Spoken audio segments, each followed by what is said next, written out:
Hello, everyone, and welcome to today's webinar, How to Build Your Brand for Greater Professional Success, brought to you by your Vanderbilt Alumni Association. I'm Sarah Whitney Anderson, Assistant Director of Alumni and Student Engagement, and I'm so glad you could join us from wherever you are this afternoon. Today's webinar will last around 45 minutes with time at the end for questions.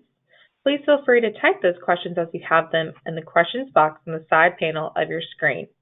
Throughout this presentation, and we will make sure they are addressed in some way before our time is up. We will also be recording today's webinar and post it on our web page and VU Connect. I will also share the recording with you via email later this week.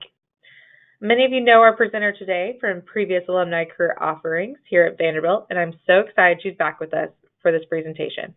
Hallie Crawford, an alumna of Vanderbilt, is a certified career coach based in Atlanta, Georgia.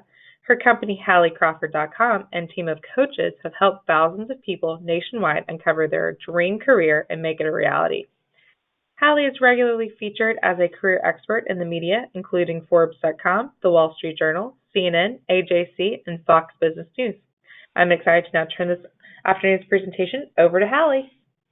Thanks, Sarah Whitney, and thank you everyone for being here today. We greatly appreciate it, especially on what for many of you may be a chilly early afternoon. It is really cold here in Atlanta. We went from summer to winter, I think, within about a week.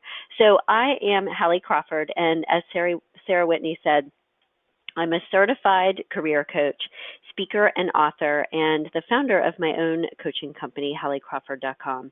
I'm actually, as she said as well, a graduate from Vanderbilt, so I especially love hosting these for you all, given that it's my alma mater and have a huge affinity for our alum. We are going to be talking today about how to build your brand for greater professional success and how to leverage your brand as well. And one of the things that I want you to know first before we go to the next slide with our agenda for today is that I do understand, not just from assisting our clients in helping with their professional brand, how hard this can feel and kind of esoteric and it's hard to sometimes understand what our brand is, what it means, and all of that. But I understand it as well from personal experience. As a business owner for the past 19 years that I've been coaching and training, it takes a long time to really get a clear understanding of your professional brand just as a person, but also the brand for my business. And I actually have been doing a lot of kind of rebranding work in the past few years for my coaching company as well. So I totally get how overwhelming this can seem, and this is why we're here today to help you kind of break down the action steps to help you understand how to build your brand. So here is our agenda for today on the next slide. What we're going to be talking about, number one, is why having a brand is essential to professional success. We are going to give you 3 components to help you in building your personal brand. And by the way, when we say personal brand, it doesn't mean that it's for your personal life. It's your personal brand for you as a professional versus a brand for a company or your company or organization. That's the difference. But I may use those words interchangeably today, but it's the same thing about your personal brand for your professional life. And we're going to talk about those 3 components in greater depth to help you understand what you need to do to begin developing and identifying what your brand is, as well as talking about managing your brand effectively. And that's our 3rd component or piece here. So the 3 pieces we're going to discuss today are who you are, what you do, and finally what you're known for kind of at your organization, but also ideally within your industry. And one of the things that we work on assisting our clients with is helping them not just build their professional brand within their organization, which obviously is critically important, but thinking bigger than that and beyond that, what is their brand within their industry, so that if it's time to make a change later on and they want to change to a different organization, conduct a job search, etc., they already have a well-established brand within their location and within their industry as well. So why is this important? Let's talk about why it's important to even think about a personal brand in the first place. So here's the deal. a quote from Inc. magazine, and there's obviously a lot of different statistics and quotes out there about personal branding, but it's basically the way you want to think about branding is it's a unique brand that is very unique to you. And the reason why we say it's unique is not just because, of course, we're all different as people and as professionals, but you really want to think of what your unique combination of skills, strengths, and experiences are that you bring to the table that no one else does, because we're all so unique as individuals, okay? So personal branding is basically the art of building a unique brand around yourself as an individual. And it's just as important as an organization building their brand, okay? Personal branding is becoming increasingly more important because audiences these days, and this can make sense to all of us, tend to trust people more than corporations. Now, this is a generalization, of course, but with the advent of social media and being able to, for companies being able to reach out to people more directly through Facebook, Twitter, et cetera, it's even more critical for organizations to build their brand through the individuals that work there, okay? So personal branding is just that much more important. It's also because there's so many different corporations and brands, if you will, that are competing for a consumer's time, especially given cell phones and how much more advertising we're exposed to with the internet and everything else. So that's part of why it's so important as well. Relationship building is critically important these days, and a huge part of relationship building is that personal branding, okay?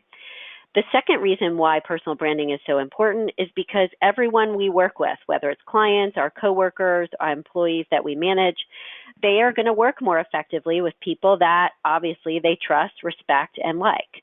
And your personal brand represents the value that you are able to consistently deliver, and consistency is key here too, deliver to those people that you are serving, okay? All professionals should have a personal brand, but unfortunately, when you look at statistics out there, most people do not have a clear, solid brand, and or they're not communicating it as effectively as they should be. So if you take a look at this last slide here talking about why personal brand is important, less than 15% of business leaders typically have a solid and clearly defined personal brand, and less than 5% are consistently living by their brand. So these statistics are they're not very good, and I do agree with them in the sense that when we attend or when I host a workshop or conduct a workshop in person, and I have people go around the room and provide their elevator speech, for example, more than half, I would say at least 3/4 of the people don't have a correct elevator speech. And your elevator speech or pitch is one of the ways, obviously, that you most frequently will communicate your brand effectively. It's the cornerstone of it, okay? So our first poll here, Sarah Whitney, if we could pull this up would be great, is to ask you all how many struggle with identifying your personal brand in the first place. How good do you feel about doing this so far? And Sarah Whitney, if you could, once we do the get enough of the responses, please, if you could read out the results, that would be great, because I can never find them on my dashboard on GoToWebinar. As often as I do this, it's just too hard.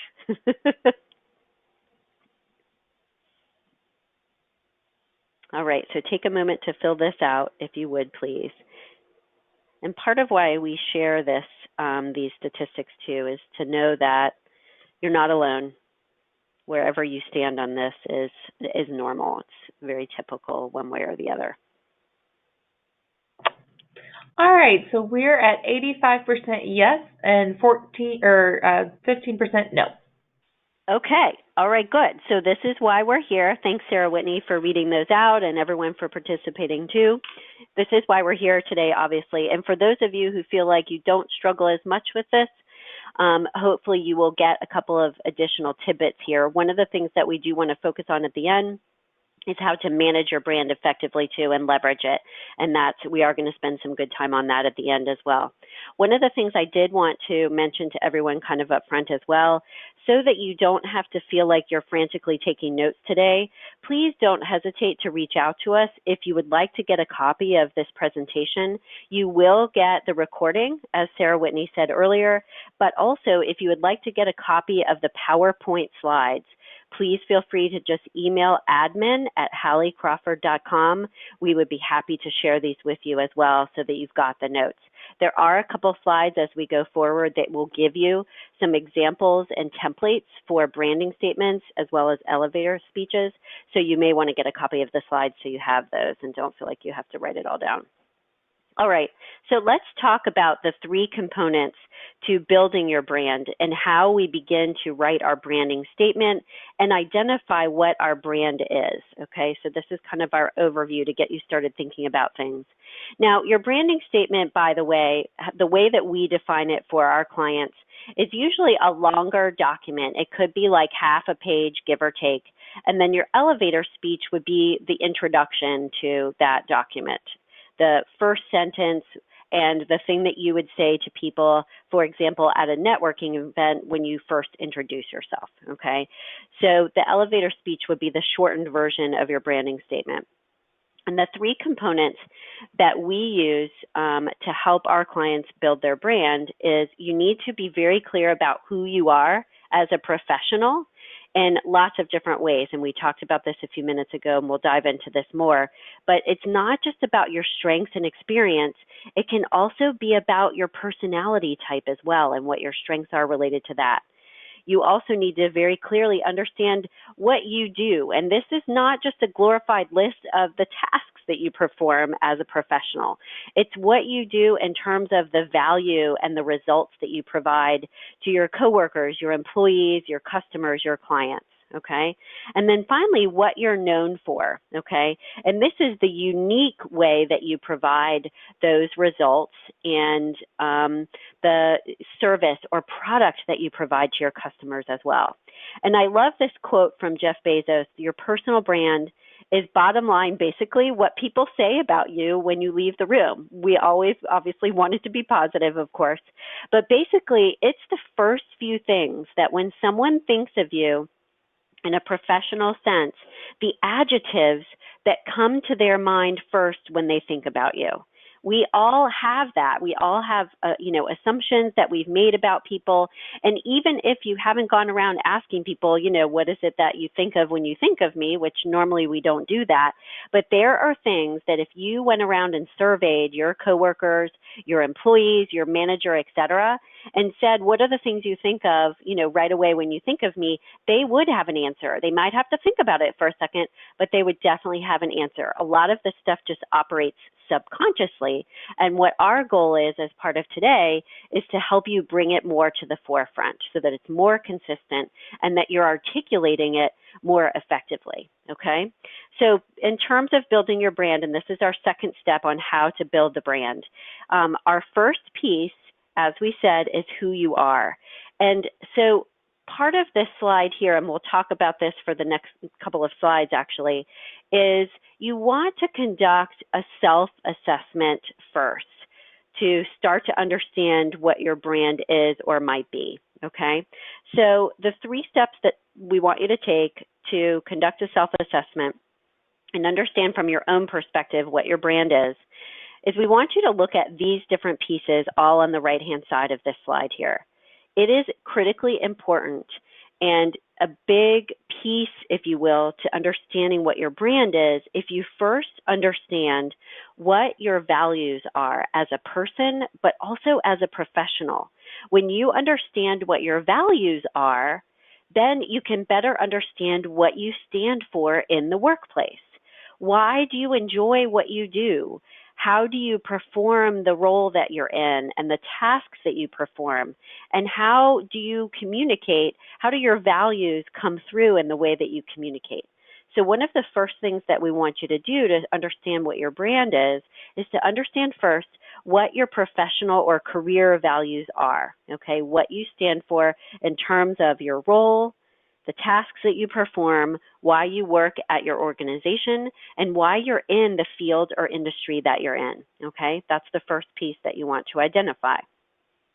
The second piece to identify in terms of writing out and developing your branding statement in the first place is to identify what your goals are. And these aren't just your career goals, although those can be a piece of the puzzle, but what your goals are for what you want to achieve or produce for your customers, for your employees, and for your coworkers as well. And these two things all lead into why you're passionate about what you do. And hopefully you feel like you are passionate, or at the very least feel a sense of enjoyment and reward and fulfillment from your current job. If you don't, then that's one of the things you need to be thinking about. Do I need to change direction so I have that sense of enjoyment? The next critical piece that you need to think about to identify what your brand is to clearly, obviously, and most of you probably know this, clearly understand what your strengths are and what you bring to the table in that regard, what your past education is, if that is relevant to what you're doing now. Any coursework, by the way, that you took, or, classes that you had or took at Vanderbilt, even if you're not doing those exact same things, I do want you to think about those, because they do overlay into who you are as a professional and what your brand is. So think about any relevant education, whether it's from Vanderbilt or afterwards, professional development courses. And then finally, what your past experience has been. And with your past experience, we do want you to think about professional, like traditional work roles, of course, first, yes. However, think also about any volunteer work that you've conducted or any boards that you've served on. Past experience doesn't just have to be about traditional work. It could also be the culture that you grew up in. If you grew up overseas, for example, or your parents were from overseas, whatever it is, this experience can go beyond just the traditional work environment. And this is part of what helps you create your USP, your unique selling points, and your brand. It's the combination of all these things that makes you and your brand very unique from anybody else in the marketplace. And then finally, we do want you to look as well at personality type and fully understand, okay, what is my personality type and how does that play into my brand? Am I more introverted or extroverted? Am I more of a leader or a follower? Do I like to be up front or kind of behind the scenes more? Am I more strategic or am, and kind of creative and big picture, let's say, or do I do better working on like operations and process? So those intangible kind of soft skills that we bring to the table as well are absolutely fair game for building your branding statement as well. The things that we find people skip over or don't realize that need to be incorporated into their brand are the things like their values, their past experience beyond traditional work experience, and then the personality type piece, those intangible soft skills. And we want you to make sure that you bookmark those because those are the ones that most people tend to leave out. Let's take a look at this next slide. So also in terms of your self-assessment, the way that you start to identify what your values are and why you enjoy your job, hopefully, and being in your industry, et cetera, is to think about, what is fulfilling and enjoyable to you, why you enjoy what you do. And one of the things that you can think about here is what are the tasks I most like to perform when I'm meeting with a specific person or working on a specific project? Do I feel more fulfilled than at other times during the course of my day? And this goes back to why I got into my profession in the first place, which can help give you clues to what your values are. And as part of your branding, by the way, closer to the end of your branding statement, it is okay to put down what your goals and aspirations are long-term for your career path, okay? That's a completely acceptable thing to add into your branding statement, okay? And then finally, as we talk about experience, education, and strengths, you also really need to think hard about why you are qualified to serve the customers that you serve, why you're qualified to lead the people that you lead and manage them and work with your coworkers. And what you want to do, as most of you probably know, but this is where people tend to fall down as well, is when they're doing their introduction, for example, at the workshops that I was talking about, they'll just stand up and say, well, I'm an accountant and I help people, with their taxes, blah, blah, blah, blah, blah. That's not results oriented at all. So on the bottom of this slide here, this is the thing I want you to really be thinking about and focus on, is how do all of these things, the strengths, education, experience, and the soft skills, how they relate to the value that you provide to your customers, to your clients, and to your organization. What are the results that you provide to those people around you that you work with? It's not a glorified list of tasks. It's about the results that you provide to people, okay? So in terms of building your brand and defining who you are, a couple more things that we want you to take a look at. The first tool is on this slide here. This is our ideal career model. This is the model that I developed after doing this for 19 years. Pretty early on, I realized I needed to have, a foundational tool, something for people to visualize and understand and look at to know, number one, when they were in the right fit, but number two, to also understand what components they needed to consider about themselves and about the workplace they were in order to be successful. So that's why this model is called the ideal career model. The pieces that we want you to be looking at in terms of your branding, as we said, are your personality type. On the top right here, education, experience, and we do want you to look at your strengths, the reason why you enjoy what you do and what's fulfilling and rewarding, what those values are for you, and what gives you that deep meaning, so to speak, about being within your organization and within your industry as well. So this kind of gives you a checklist, by the way, for those people who feel like, gosh, I'm not, as rewarded as I feel like I should be in my role, and I need to think about that. But also for those of you looking to enhance your branding statement with any of these additional pieces. Okay. The other self-assessment, if we take a look at the next slide here to do, and we do encourage you to do these, by the way, in the order that they're presented, is to go ahead and after you have a little bit more of a sense of what your brand might be and what your strengths are and those soft skills and everything else, we want you to interview at least 3 people. And we encourage you to do this verbally or over the phone, so face-to-face or over the phone versus email. But if email is the only option, that's okay too.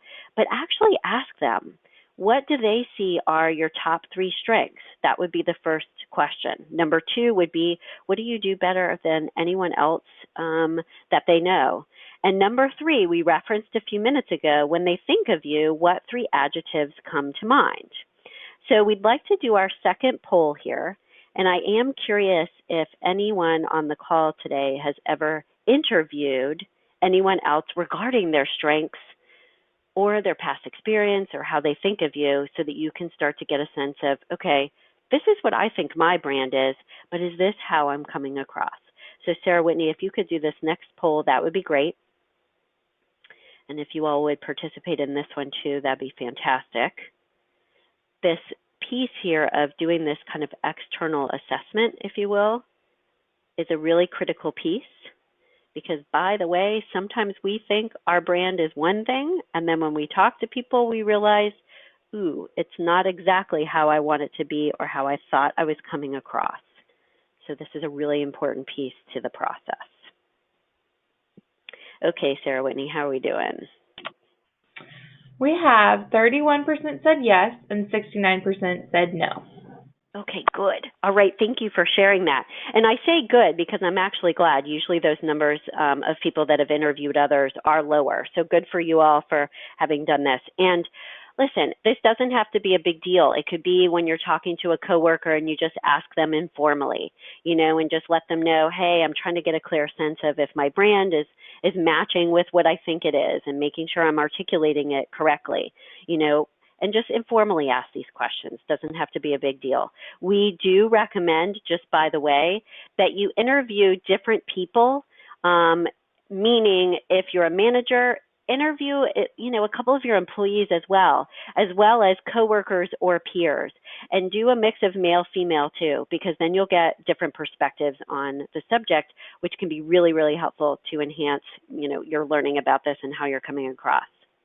Next, in terms of who you are, and this would be actually our final action item or tool for this first step in defining who you are and what you bring to the table, is to leverage and kind of rank yourself, if you will, using this leadership wheel on the dimensions of leadership and how well you are managing others and being a leader within your organization. So here's the deal with this. This is a leadership wheel from Development Dimensions International. This is a highly regarded management consulting firm. And this wheel outlines the 10 things that, from their extensive research, they assert are the most important leadership qualities for leaders to have today, okay? Some of them may be less relevant to you in your role or within your organization, and that's fine. You can just skip over those. But we also want you, as part of your self-assessment, to rank yourself on a scale of 1 to 10, 10 being the best, in terms of how good a leader are you in each of these areas. That can help you get a sense wherever you are highly ranked, and we would say your top 2 or 3 areas on this wheel would be part of what you want to incorporate into your branding statement and what you bring to the table as a professional, okay?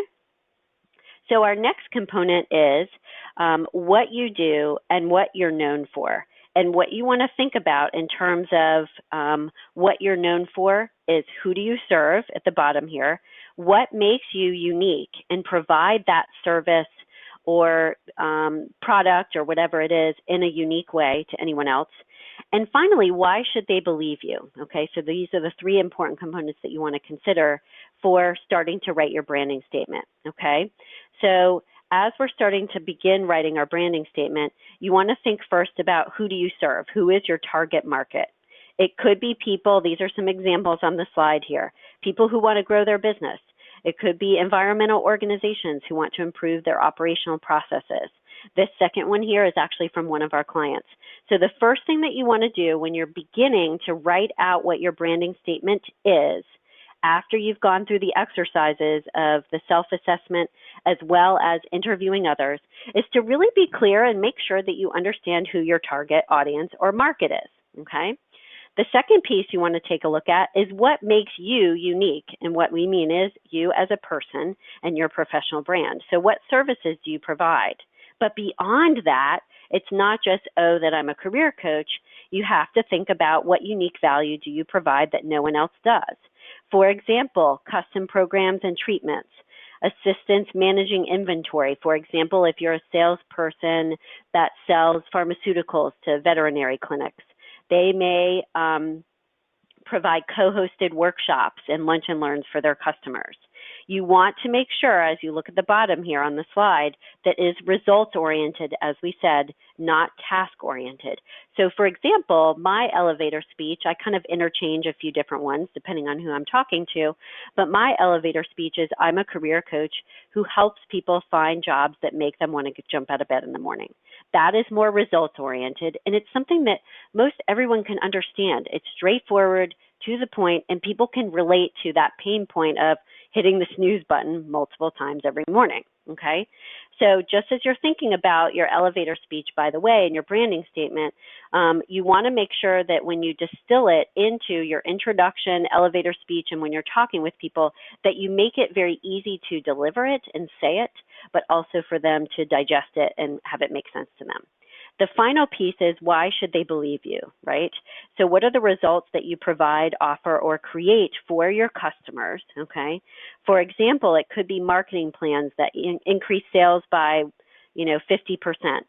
Find jobs that make people want to jump out of bed in the morning. That's my elevator speech, as I said. So you have to end your elevator speech, and it needs to be within your branding statement, obviously, that you explain very clearly what the results are that you provide to your customers. Now, just by the way, when you're writing your branding statement, and then on the next slide here, I'll show you an example of a few elevator pitches here. When you're thinking about your branding, especially if you are a leader or a manager, you may have different components to your branding statement. One could be how you serve your customers and your clients, for example. But another could be who you are as a leader and a manager. All of those components and pieces would go under your branding statement, but you want to address the different roles that you play within your job now and within your organization, just as different sections in your statement, okay? So here are a couple of branding statements. I'm not going to read these out loud to you, but you'll see here with this one, you know who this person is. They rescue troubled companies that need financial assistance. They help them with operations and improvements, and they talk about at the end here what their track record is, okay? And there's a very specific result that they're discussing here as well. They get these companies that they consult with out of the red and into the black within 1 year. So when I'm speaking with someone, for example, at a networking event, right after I say that first sentence, jump out of bed in the morning, I talk about who the clients are that we serve, how quickly our process helps them figure this out, et cetera, et cetera. So the more you can have tangible results and numbers within your branding statement when you're talking with people, the better off you're going to be. This is another branding statement for a web developer, okay? And you'll see here this person talks about extensive experience in specific types of websites, and also what type of organization they tend to thrive on or thrive in working for. This person was in job search mode, so they added this as part of their elevator speech during the course of a networking event so that the other person could understand what that person was looking for, okay? So these are two examples to get you started and give you some ideas about how you can talk about this. I did want to mention that if any of you are feeling like, ooh, I could really use some help, wordsmithing my elevator speech and my branding statement, please feel free to set up a free career strategy session with us. I would be happy to chat with you for a few minutes about, what you need to do in terms of adjusting your branding statement, improving it, and how to leverage it, wordsmith, anything else. I'd be happy to do that, okay? So don't hesitate to set that up. Just email us at admin@HallieCrawford.com. Happy to work with you on that. Okay, so step number 3, as we talked about at the beginning, and then we'll start to move to our Q&A here in just a second. Step number 3, after you've drafted your branding statement, is to actively manage your brand. And this is also one of the pieces we find our clients, unfortunately, when they first come to us, they're not doing quite as well.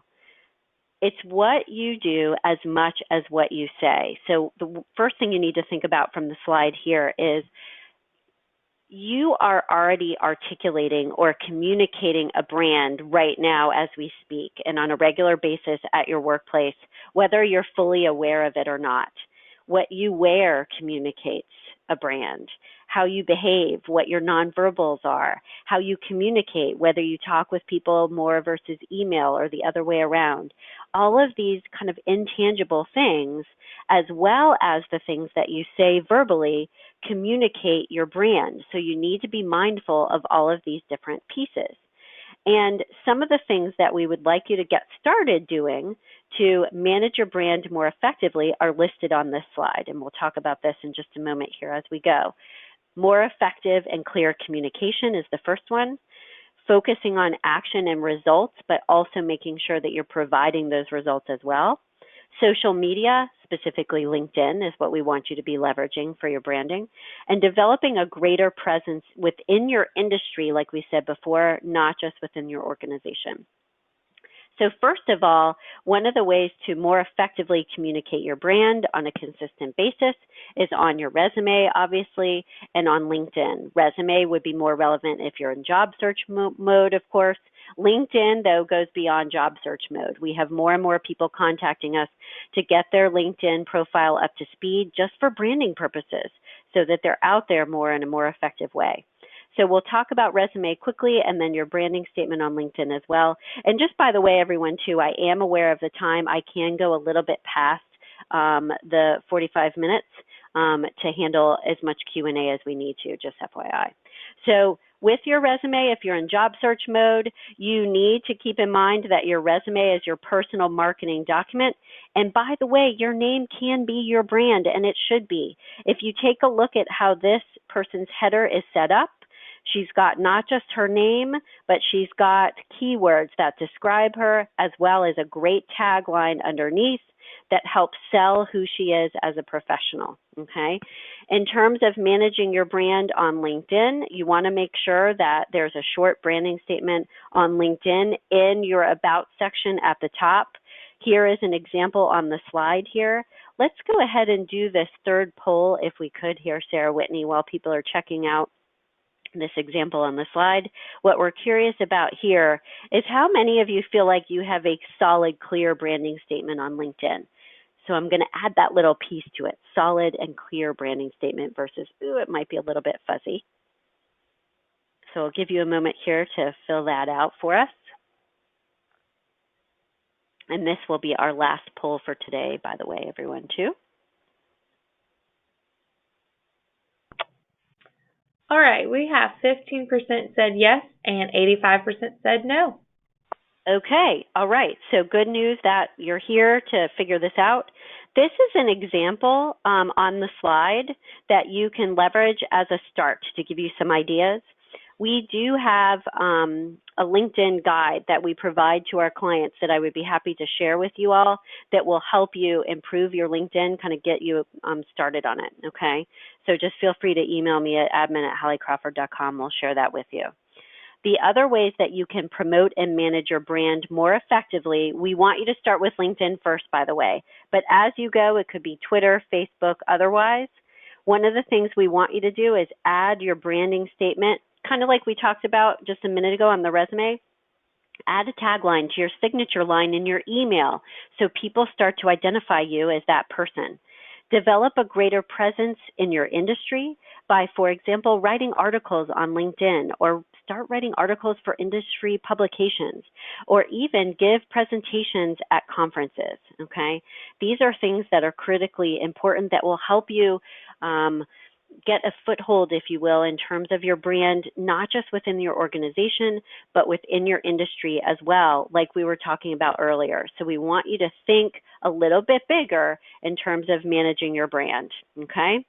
And then finally, let's go ahead and get to our action steps so that we can start to think about what we need to do in the next week. So here's our goal. I realize that the holidays are coming up, but we do not want you to stop networking, job searching, and working on your brand. And actually, this is a perfect time to do so because you'll have a little bit of downtime.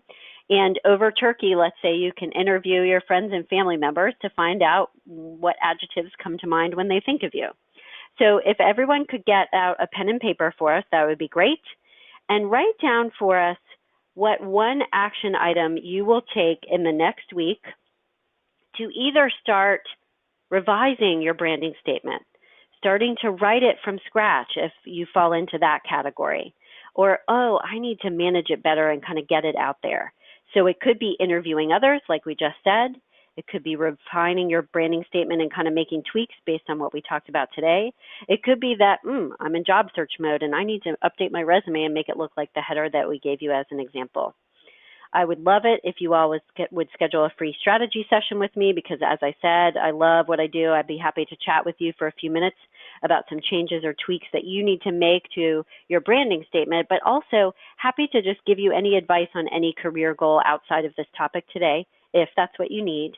And as we move towards our Q&A portion of our webinar today, before we start to close out, I realize that sometimes working on this kind of stuff may feel like, oh, I don't want to talk to other people and ask them about my brand, or this feels like a lot of work, or whatever it is. I always like to leave my clients and close out my webinars with this quote. This is my favorite quote: "The greatest risk in life is not taking one." If you feel like you might fall into complacency with this, I want you to remember that without risk, there's no reward. So definitely go out there and talk to people and ask them how they perceive you.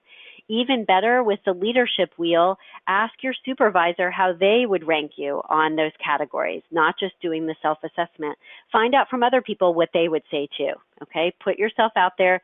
You will get great information that you can use in your branding statement as a result.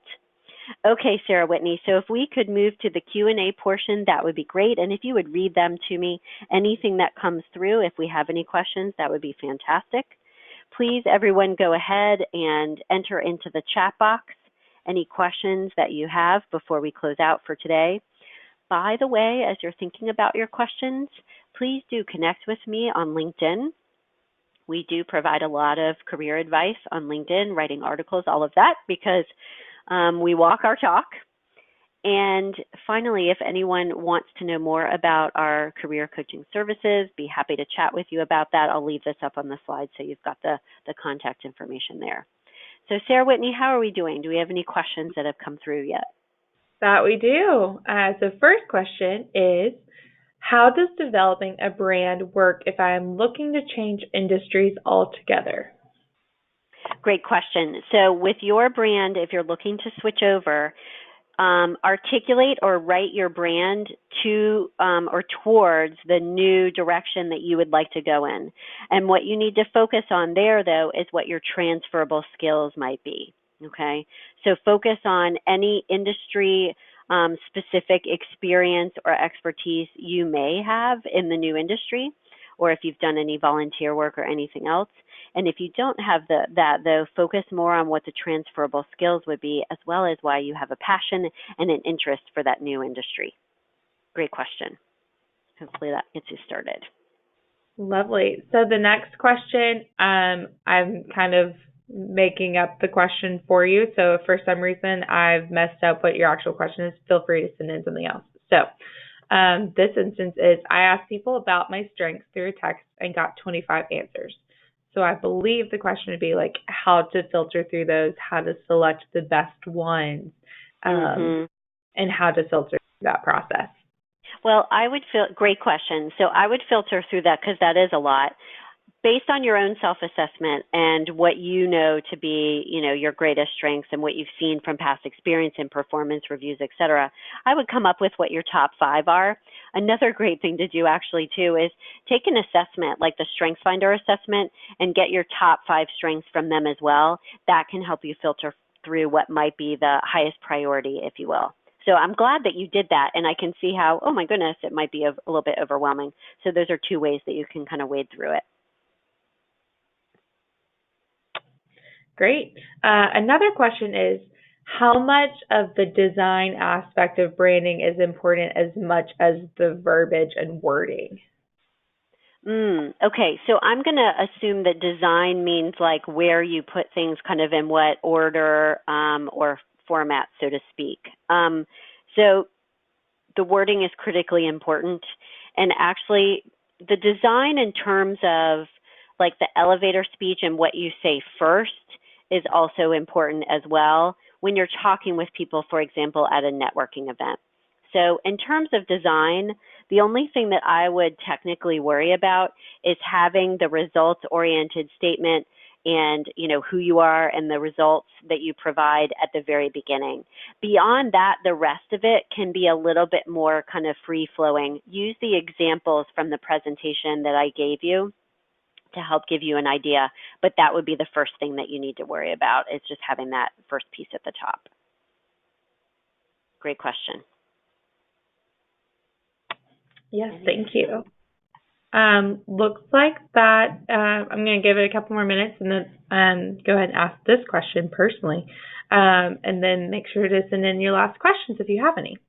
So last one, how long will it take me to define a branding statement that truly represents me? Great question. So one of the things I was actually going to say, so the fact that you bring this up, Sarah Whitney, is perfect, is I do think, your branding, it's kind of an organic process, and your brand can change and morph and adjust over time based on, the level that and the role that you're at within your organization and any new strengths that you attain, et cetera, et cetera. So do think of it in a way as always kind of a work in progress. But I would give yourself a good, and this may sound long, but a good couple months to really do a good job on it, and really feel like you've got it figured out. Because interviewing other people, that can take a little bit of time, and you want to do some self-reflection too, and kind of, give yourself a couple weeks, like where do you spend your time during the course of your day, and what kind of feedback are you getting from your customers and clients? All of those things can inform what your branding statement is, and you want to give it a little bit of time so you feel like you've got all the pieces. Great question.